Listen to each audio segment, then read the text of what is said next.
Sari's e-commerce business has taken off like a rocket. That's because it is based on a winning recipe featuring great packaging and customer care. The idea for Sari's e-com venture came from Naspers CEO Koos Becker after observing Net-a-Porter.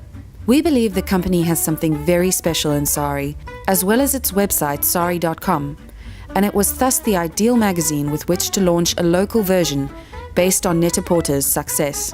So how does an e-commerce store work?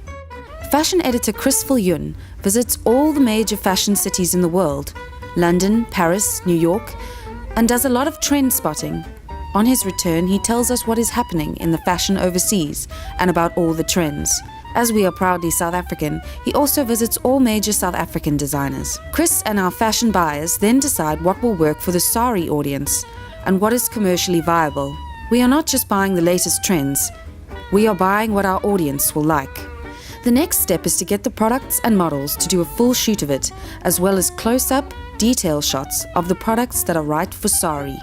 The photos come to TouchLab, where we do the digital part of it, putting it into Flash, where it is animated and made even more amazing.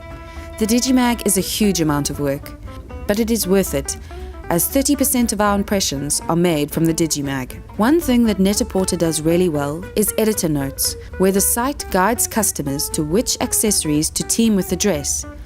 Fashion guru Chris is responsible for this.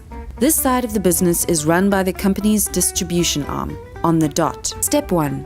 When the clothes arrive at On The Dot's distribution center, it is checked against the purchase order to ensure that we have received exactly what we ordered from the manufacturer. If we ordered 1,000 Joy chiffon pants from Joe Bouquet, the checkers ensure 1,000 Joe chiffon pants were indeed delivered. Step 2. The clothing goes through quality checks.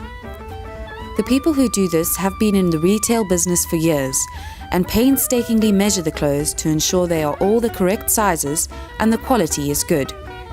If we are unhappy, we can send the clothes back to the supplier. Step 3. The clothes are barcoded and scanned by a radio frequency, RF scanner, which tells us the bin, location, this item must go to in the warehouse. Before it is stored, we put protective gear on the clothes to ensure it stays clean. We have 5,000 items in the warehouse, and that's a lot of clothing in one location. So we make doubly sure that the clothes are stored in the correct location. Step 4. The customer makes a purchase on the site, and the order goes through to Bookmaster, our Enterprise Resource Planning System, ERP. There the order is checked to ensure we have all the correct information, such as an address, a phone number, to process the order. Step 5. The order goes back to quality assurance, where the clothes are measured again and checked to ensure they are good enough to ship to the reader. This is time-consuming but super important because the audience trusts us and we cannot disappoint them. Step 6. The clothes are steamed, left for 2 minutes to ensure it doesn't crease, wrapped in tissue paper and put into a linen shopping bag before being packed in a box. We have to train the guys at On The Dot to ensure they know how to pack the garments. Step 8. The parcel goes through another quality control check to ensure it is properly packaged, it is sealed, and the weighbill number is stuck on it. Now it is ready to go to the client. Step 9. Before the package leaves the warehouse, they are manually sorted to ensure they are going to the right centers. From there, they are on their way to a happy customer. The last step is the call center. Should a customer call with complaints about damaged packaging, our call center agents, or ministers of making our customers very happy, ensure it is promptly resolved and the customer is happy. All this work is well worth it, as customers have responded very well. Recently, we processed an order for a woman in Gugulethu, showing the venture is growing beyond the magazine's traditional readership.